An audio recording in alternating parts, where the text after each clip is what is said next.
Hi and welcome everyone to one more lecture. Today we will solve some previous year questions. Our first question is, what is probability of event A intersection B complement? That means probability of A intersection B complement. And these are our options. To solve this, first draw a Venn diagram. This really helps in these type of questions where we got two events A and B, then their intersection or their union. This is our event A, this is our event B, and this will be A intersection B. Now we have to find out probability of A intersection B complement. Now this is B, this circle. So B bar will be this area. This area represents B bar, where this is B. And now A is, let me just draw everything. So this area, this is B bar except this circle. And this is our A, this is B, and this is A area. Now, what does this shaded area and this shaded area have in common? This area. And we can write this area as A probability of A minus probability of A intersection B. Because this is A intersection B and we have to just cut out this area out of A. So this is our D option. So D is our correct. Moving on to our next question. Our next question is, a coin is tossed 3 times in succession. Number of elements in sample space is, our options are 6, 8, 3 and 9. Our answer will be 2 raised to power 3, that is 8. And if you have to find out for any other question or any other situation, then number of elements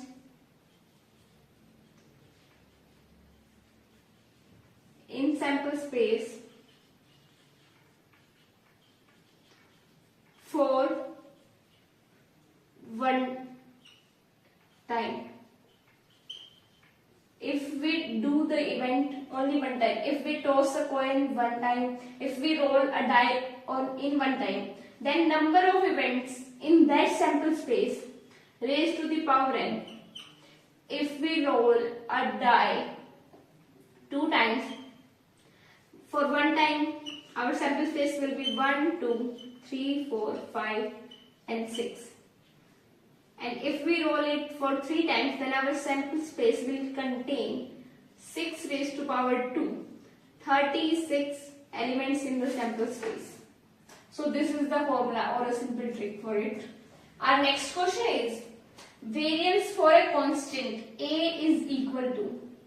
Variance for a constant will be always equal to 0 because variance is deviation from mean,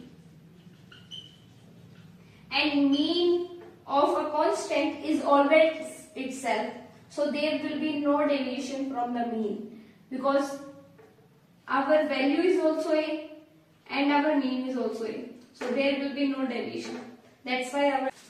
Moving on to our next question. Our next question is, if mean of a binomial distribution is 3, then its variance could be. Our options are 7.5, 5.5, 3.5 and 1.5. Now we know that formula for mean value for binomial distribution is NP and for variance it is NPQ. So mean is always greater than variance for binomial distribution.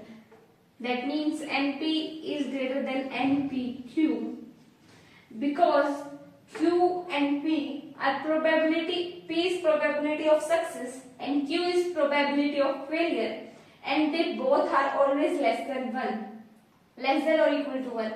So if we multiply something that is greater than or equal to 1, so this resultant will always be less than the previous value. That's why mean is always greater than variance, and there is only one option that make this relation, that is 1.5. So this is our answer. Our next question is, which of the following represents variance of binomial distribution? As we have discussed that this is mean for binomial distribution and this is variance, so this is our answer. And if the question was standard deviation instead of variance, so under root NPQ was our answer. Now summarizing again about binomial distribution. Mean value NP, variance let's say sigma square, NPQ sigma under root NPQ. Its moment generating function Q plus PET raised to power n. This is its moment generating function. That's all about binomial distribution you need to know.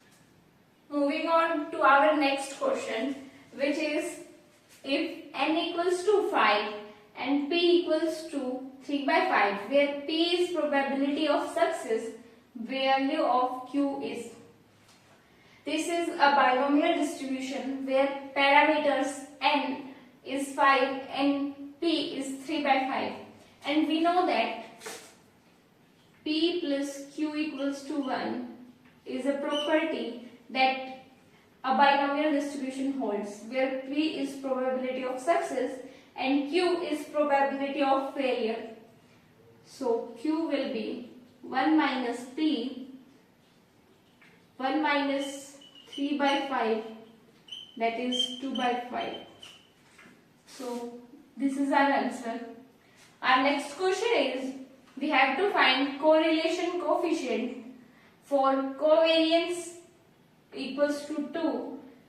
Standard deviation for x is 2 and standard deviation for y is 2. Now we know that correlation coefficient, that is denoted by R.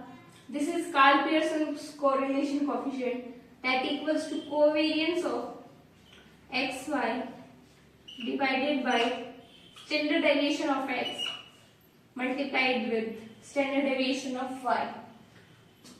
So this will be 2 divided by 2 into 2, that is 1 by 2. So this is our answer.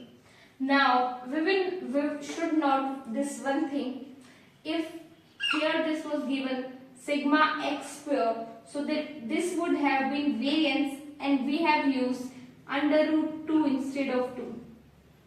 And if here would have been square, so this is variance for sigma y square, and standard deviation would have been under root of this. So here we have used under root 2 instead of 2.